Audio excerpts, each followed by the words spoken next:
सहारा enterprises तुमच्या स्वप्नातली गाडी आता कमी किमतीत. इचलकरंजी शहरालगत असलेल्या कबनूर चंदूर रोडवर कोन्नूर पार्कमधल्या सहारा एंटरप्राइजेस इथं पश्चिम महाराष्ट्रातली विविध बँका आणि फायनान्स कंपन्यांनी जप्त केलेल्या जुन्या दुचाकी आणि चारचाकी गाड्यांची विक्री केली जाते. शोरूम किमतीपेक्षा 25 ते 50% कमी दरात, उत्तम स्थितीत आणि संपूर्ण कागदपत्रांसह त्वरित डिलिव्हरी. दुचाकी 20,000 पासून पुढे तर चारचाकी 50,000 पुढे. आपल्या पसंतीची कार किंवा बाईक आता अगदी परवडणाऱ्या दरात घेऊन जा. विश्वास, पारदर्शक व्यवहार आणि उत्तम सेवा हेच आमचं वैशिष्ट्य.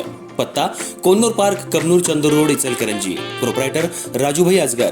संपर्क 8055810910 आणि 9860785786. सहारा एंटरप्राइजेस, दर्जा, विश्वास आणि बचत यांचं परिपूर्ण ठिकाण.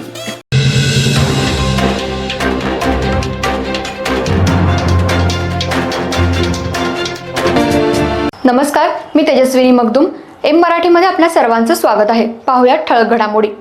देशात 30 मजल्यांपेक्षा उंच गगनचुंबी इमारती उभारणारे, नामांकित वास्तू घडवणारे बांधकाम कामगार मात्र आजही स्वतःच्या घराविना जगतायत. ही परिस्थिती सामाजिक अन्यायाचं जिवंत उदाहरण असून शासनाच्या उदासीन धोरणांमुळे हा प्रश्न अधिकच गंभीर बनलाय, अशी तीव्र भावना महाराष्ट्र राज्य बांधकाम कामगार संघटनेच्या संयुक्त कृती समितीनं व्यक्त केली आहे. बांधकाम कामगारांच्या घरकुलासाठी स्वतंत्र मोठ्या प्रमाणावर योजना तातडीनं राबवावी अशी ठाम मागणी संघटनेनं केली आहे. सर्वोच्च न्यायालयानं बांधकाम कामगारांच्या घरकुलासाठी मोठ्या प्रमाणावर घरं बांधण्याचे स्पष्ट आदेश दिले असतानाही महाराष्ट्रात या आदेशांची अंमलबजावणी अत्यंत संथ गतीनं सुरू असल्याचा आरोपही यावेळी करण्यात आला. संयुक्त राष्ट्र संघटनेच्या अर्थात युनो सर्वांसाठी निवारा या ठरावाला भारत सरकारनं 1987 मध्ये मान्यता दिली होती. पंतप्रधान आवास योजनेअंतर्गत 2022 पर्यंत सर्वांना घरं देण्याची घोषणा करण्यात आली होती. मात्र प्रत्यक्षात या योजना अपयशी ठरत असल्याचं चित्र आहे.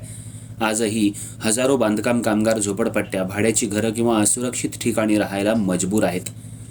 महाराष्ट्रात बांधकाम कामगार कल्याणकारी मंडळामार्फत घरकुलासाठी अनुदान देण्याची तरतूद असली तरी त्याची अंमलबजावणी अत्यंत अपुरी आणि असमाधानकारक असल्याचं संघटनेचं म्हणणं आहे. सांगली जिल्ह्यात गेल्या 3 वर्षात केवळ 105 बांधकाम कामगारांनाच कमी दरात फ्लॅट उपलब्ध करून देण्यात आल्याचं उदाहरण देत शासनाच्या उदासीनतेवर टीका करण्यात आली. या पार्श्वभूमीवर बुधवारी 21 जानेवारी 2026 रोजी इचलकरंजी इथल्या समाजवादी प्रबोधिनी सभागृहात सकाळी 11 वाजता बांधकाम कामगारांचा भव्य मेळावा आयोजित करण्यात आलाय. या मेळाव्यातून सरकारला इशारा देण्यात येणार असून मागण्या मान्य न झाल्यास तीव्र आंदोलन छेडण्याचा निर्धार व्यक्त करण्यात आलाय. या संदर्भात संघटनेचे नेते कॉम्रेड शंकर पुजारी यांनी पत्रकार परिषदेत माहिती देत शासनानं तातडीनं निर्णय घ्यावा, अन्यथा बांधकाम कामगारांच्या घर हक्कासाठी रस्त्यावर उतरून संघर्ष करावा लागेल असा इशारा दिलाय.